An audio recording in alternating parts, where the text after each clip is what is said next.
Hey, it's Joe Grotesque here for Retro Cynical. You know, in this episode I was given a really tough task of coming up with the 5 best Sega Genesis games.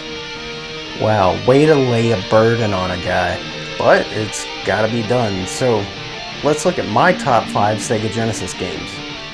Oh, and by the way, this top 5 is brought to you by D-pads, the first ever feminine napkin for rage-quitting gamers. Super absorbent.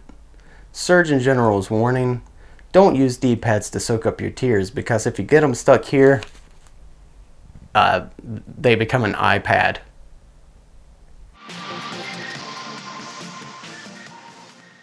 Number 5.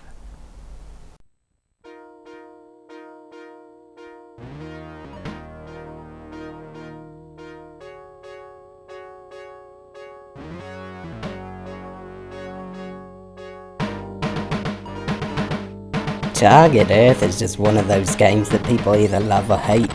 My experience with this title at first go fell somewhere in a grey area, so my feelings towards it were a mixture of both. I totally get why some people dislike it, because you're bombarded from the get-go and it's difficult to make it through just the first 2 minutes of the gameplay. But this filled me with determination, and as I progressed, I began to respect the challenge Target Earth brought to the table, ultimately making it one of my favourite games for the console.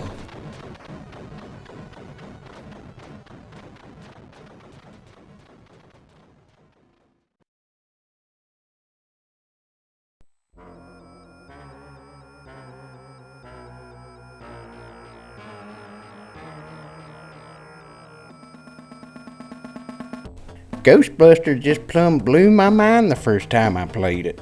Prior to this, my knowledge of how a Ghostbuster game was supposed to play out was represented by the Atari 2600 and NES games.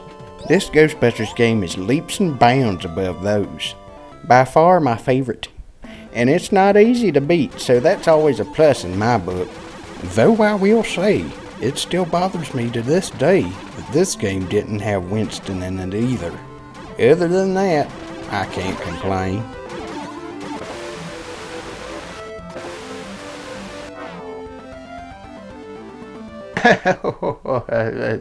How's about number 3?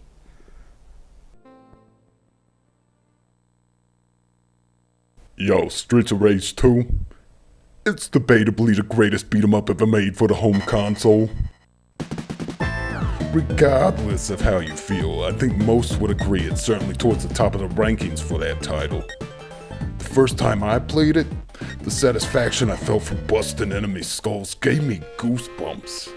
The only thing that topped that was the fun that ensued whilst playing it with a friend. In fact, playing it again for this game capture hit me really hard in the feels. Yo, Sega, represent.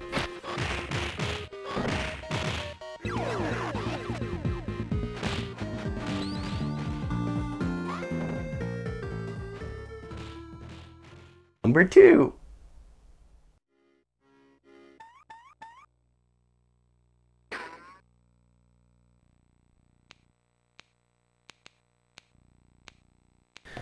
Earthworm Jim 2. Now, I realize this wasn't exclusive to the Genesis, but this was a rare example of where the Genesis version seems slightly superior to the SNES release. Maybe it's the music or the slightly grimier feel the Genesis hardware gave to the visuals in the game, but Earthworm Jim 2 is just so awesome in its own right anyway. A true work of art, amazing gameplay, incredibly fun levels, there's nothing quite like it.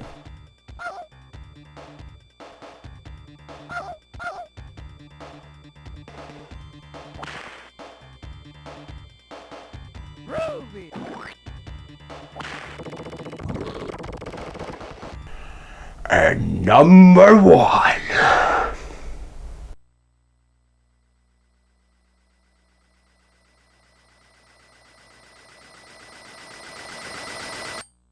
Mystic Defender. You beautiful beast of a game, you. You never quite attained the popularity you deserved.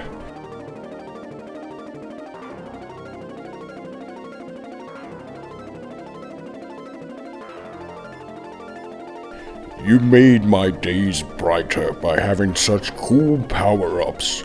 You brought a tear to my eye when you made me feel like I was living in some kind of cool anime I'd never seen before. Some will never understand the great bond we have, and no one will ever understand those long nights attempting to fall asleep to no avail as the music calls to me, yes, calls to me in my mind as it repeats over and over, and I have no choice but to return to that Genesis to finish you once and for all. Parting is such sweet sorrow. You had me at hello. This town needs an enema.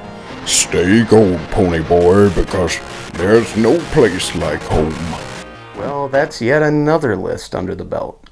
I hope it didn't piss off too many of you guys. Bear in mind, this is just my top 5.